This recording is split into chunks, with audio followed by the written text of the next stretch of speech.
नमस्कार। आज के अपनी इस वीडियो में हम बात करेंगे भारत के राष्ट्रपति की सामान्यकालीन शक्तियों के संबंध में। भारतीय संविधान में राष्ट्रपति को विभिन्न प्रकार की शक्तियां प्रदान की गई हैं। कार्यकारी शक्तियां: राष्ट्रपति प्रधानमंत्री व मंत्रियों की नियुक्ति करता है। समस्त शासन संबंधी कार्य राष्ट्रपति के नाम से होते हैं।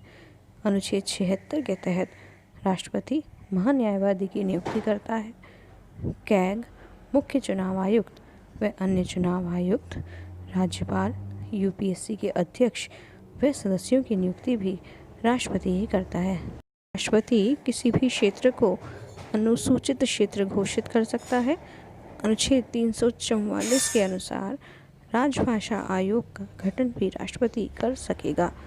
कार्यकारी शक्तियों के अंतर्गत ही राष्ट्रपति अनुसूचित जाति, अनुसूचित जनजाति एवं अन्य पिछड़े वर्गों के लिए एक आयोग की नियुक्ति कर सकता है। यद्यपि राष्ट्रपति कार्यपालिका का प्रधान है, परंतु उसे कुछ विधायी शक्तियां भी प्राप्त हैं। राष्ट्रपति संसद का सत्र आहूत करता है, सत्रावसान करता है, विघटित करता है व संयुक्त सत्र को आहूत करता है। अनुच्छेद 87 के तहत प्रत्येक नए चुनाव के बाद तथा प्रत्येक वर्ष संसद के प्रथम अधिवेशन को संबोधित करता है।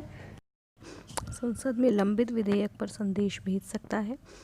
राज्यसभा में 12 सदस्यों का मनोनयन कर सकता है। लोकसभा में 2 आंग्ल भारतीय समुदाय के व्यक्तियों को मनोनीत कर सकता है। अनुच्छेद 103 के अनुसार चुनाव आयोग के परामर्श से संसद सदस्यों की अयोग्यता के प्रश्न पर निर्णय करता है। भारत की संचित निधि से खर्च संबंधी विधेयक अथवा राज्यों की सीमा परिवर्तन या नए राज्य के निर्माण या संबंधी विधेयक पर भी राष्ट्रपति की पूर्वानुमति हमेशा आवश्यक होती है। राष्ट्रपति को विधेयकों पर स्वीकृति देने व स्वीकृति सुरक्षित रखने का अधिकार है। हालांकि पुनर्विचार के लिए लौटाने के बाद उसे स्वीकृति देनी होती है। राज्य विधानमंडल के द्वारा पारित जब किसी विधेयक को राज्यपाल राष्ट्रपति के विचार के लिए सुरक्षित रखता है, तब राष्ट्रपति के पास ये विकल्प होते हैं कि वह विधेयक पर अपनी स्वीकृति देता है, विधेयक पर स्वीकृति सुरक्षित रखता है, या राज्यपाल को निर्देश दे कि विधेयक को राज्य विधायिका को पुनः विचार हेतु लौटाए। किंतु राष्ट्रपति के विचारार्थ विधेयक पर अंतिम निर्णय राष्ट्रपति ही लेता है। यह राष्ट्रपति के पास विधेयक पुनर्विचार के बाद आता है तो राष्ट्रपति स्वीकृति देने के लिए बाध्य नहीं है। राष्ट्रपति की विधायी शक्तियों के अंतर्गत ही राष्ट्रपति को संसद के विश्रांति काल में अध्यादेश जारी करने की भी शक्ति होती है। राष्ट्रपति अंडमान निकोबार द्वीप, लक्षद्वीप, दादर नगर हवेली, दमन दीव के शांति, विकास व सुशासन के लिए नियम भी बना सकता है। साथ ही राष्ट्रपति को कुछ वित्तीय शक्तियां भी प्राप्त हैं। धन विधेयक राष्ट्रपति की पूर्वानुमति से ही संसद में प्रस्तुत किया जा सकता है। राष्ट्रपति वार्षिक वित्तीय विवरण को संसद के समक्ष रखता है। देश की आकस्मिक निधि से भुगतान की अनुमति राष्ट्रपति ही देता है। अनुच्छेद 280 के तहत केंद्र व राज्यों के मध्य राजस्व बंटवारे के लिए प्रत्येक 5 वर्ष में एक वित्त आयोग का गठन करता है।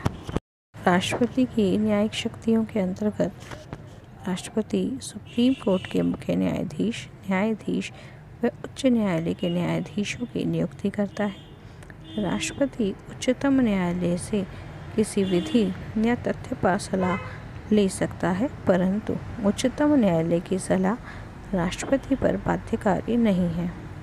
अनुच्छेद 143(1) के तहत राष्ट्रपति सुप्रीम कोर्ट से सलाह मांगता है तथा अनुच्छेद 143(2) के तहत सुप्रीम कोर्ट राष्ट्रपति को सलाह देता है।